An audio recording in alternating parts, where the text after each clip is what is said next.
आता बातम्या पाहूयात विस्ताराने। ठाकरे बंधूंच्या युतीची उद्या घोषणा होणार आहे। उद्या दुपारी 12 वाजता घोषणा केली जाणार आहे। खासदार संजय राऊत यांनी ट्विट करत माहिती दिली आहे। दोन्ही ठाकरे एकत्रित येतात ही आनंदाची बातमी असून ही युती राज्यभरात होईल अशी प्रतिक्रिया अंबादास दानवे यांनी दिली आहे। या संदर्भात अंबादास दानवे यांच्याशी संवाद साधलाय आमचे प्रतिनिधी सचिन बडे यांनी। संजय राऊत यांनी एक ट्विट केलंय आणि या ट्विटच्या माध्यमातून असे संकेत मिळतात की आता दोनही पक्ष, दोनही ठाकरे बंधू एकत्रित येणार आहेत महानगरपालिका निवडणुकीच्या तोंडावर। ही एक मोठी घटना म्हणता येईल।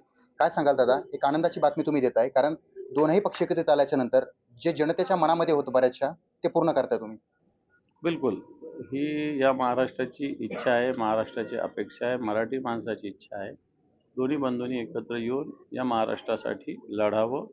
या महाराष्ट्राला जे महाराष्ट्राची लचके तोडण्याचा प्रयत्न करतात त्यांच्याशी दोन हात करावे। मला असं वाटतं त्या संघर्षाला पुन्हा एकदा सुरुवात दोन्ही ठाकरे बंधू एकत्र आल्यानंतर पुन्हा त्याला धार येईल। बरं, ही युती कुठं कुठं होणार आहे? सगळीकडे करू ना, त्याला काय असं थोडी इथं ते काय भाजप आणि ह्या कमर्शियल लोकांसारखं थोडी आहे की मुंबईत आम्ही करू, ठाण्यात करणार नाही, पुण्यात अजितदादा वेगळे, चिंचवडमध्ये वेगळे, असं आम्ही करणार नाही, सगळीकडे करू। काय बरं, अजित पवारांची राष्ट्रवादी देखील तुम्हाला अप्रोच होतीये, ती तुमच्याकडे येते, कारण त्यांना तुमची ताकद कळते की तुमच्याशिवाय काही पान हलू शकत नाही, असं वाटतंय का? असं नाही आहे आमच्याशिवाय पान हलू शकत नाही, परंतु राजकीय अपरिहार्यता काही ठिकाणी असते, काही कार्यकर्त्यांना सांभाळावं लागतं। त्याच्यासाठी मला असं वाटतं अशा पद्धतीने इथले स्थानिक लोक माझ्याशी काही प्रमाणात बोललेले आहे। बरं, सचिन बडे, लोकशाही मराठी, छत्रपती संभाजीनगर। यावर अमित साठम आणि राम कदम यांची प्रतिक्रिया आली, आपण पाहूयात। कुणालाही युती करण्याचा पूर्ण अधिकार आहे। कुणीही एकत्र येऊ शकतं, कुणीही वेगळं जाऊ शकतं, परंतु मुंबई महानगरपालिकेच्या निवडणुकीच्या दृष्टिकोनातून हे महत्त्वाचं नाही आहे।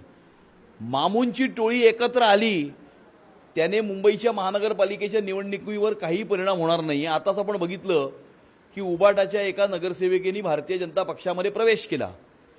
हे मामूंच्या नादी लागल्यामुळे यांची महाराष्ट्रामध्ये जी दारुण अवस्था झालेली आहे त्याच्यामुळे आता उरले सुरलेले सुद्धा त्यांचा पक्ष सोडून भारतीय जनता पक्षामध्ये हिंदुत्वासाठी प्रवेश करताना आपल्याला दिसत आहेत। आणि त्यामुळे मामूंची टोळी एकत्र आल्यामुळे मुंबई महानगरपालिकेच्या निवडणुकीवर कोणताही परिणाम हा होणार नाही। मागच्या काही दिवसापासून ज्या पद्धतीने दोन्ही पक्षांच्या नेत्यांच्या भेटीगाठी वाढल्या होत्या त्यावरून हे स्पष्ट झालं होतं की हे युती करतील। आणि ज्या पद्धतीने नेहमीप्रमाणे उबाटानं काँग्रेसला टपली मारली आणि हलक्यात घेत त्यांना दूर लोटलं, त्यावरून कळलं की त्यांना मनसेसोबत जायचं। दोघे एकत्र लढले तरी सुद्धा मुंबईचे लोक हे विसरणार नाहीत की कोविडच्या काळात उबाटानं कसे खिचडीत पैसे खाल्ले, प्रेताच्या त्या कफनमध्ये पैसे खाल्ले, कोविड सेंटरमध्ये पैसे खाल्ले, विसरणार आहेत का लोक? एअर कंडिशन घराच्या बाहेर न पडणारे महाराष्ट्रानं पहिले आणि शेवटचे मुख्यमंत्री पाहिले ते म्हणजे श्रीमान उद्धव ठाकरेजी। तर त्याच्यामुळे एकत्र येण्याचा काही फरक पडणार नाही। या संदर्भात यशवंत किल्लेदार यांच्यासोबत बातचीत केली आमचे प्रतिनिधी भाग्यश्री प्रधान आचार्य यांनी। मनसेचे नेते जे आहेत किल्लेदार, यशवंत किल्लेदार, ते आपल्याबरोबर आहेत।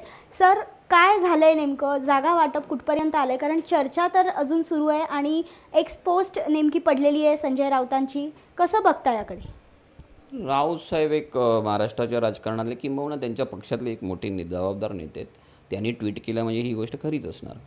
आणि राहिला प्रश्न तुम्ही जो जागा वाटपांचा केलेला आहे, जागा वाटपामध्ये असं कोणताही तेढ नाही आहे।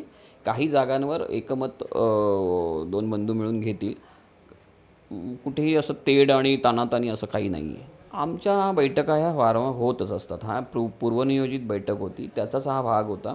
आणि आजची बैठक स्वाभाविक आहे की निवडणुकीच्या पुढील रणनीतीबाबत काय तयारी आहे, निवडणुका लढवायला आपण ज्या गोष्टी करायला हव्यात त्या गोष्टीची तयारी कितपत आली वगैरे साधक बाधक आढावा घेतला, बाकी काही नाही। जिथे जिथे आवश्यकता आहे तिथे दोन्ही पक्ष एकत्र येऊन युतीमध्ये निवडणुका लढवतील। दोन्ही कार्यकर्त्यांमध्ये, दोन्ही पक्षाच्या कार्यकर्त्यांमध्ये इतका दांडगा उत्साह आहे ना की प्रेस कॉन्फरन्ससुद्धा ही मोठी भव्य दिव्य होईल। मुंबईतल्या मराठी माणसांची काळजी अद्याप आत्तापर्यंत कोणी घेतलेली आहे हे सगळ्या लोकांना माहिती आहे। आणि जसं तिकडून त्यांना जबाबदारी दिली तसे आमच्याकडे पण फायर ब्रँड नेते आहेत, त्यांच्या आम्हीसुद्धा काही नेते ज्यांना जबाबदारी देणार आहोत त्यांचीही आमच्याकडून नावं जाहीर होती।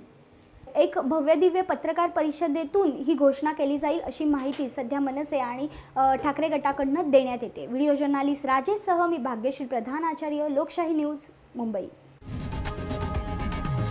लोकशाही मराठी ऐका, पहा, जागरूक रहा.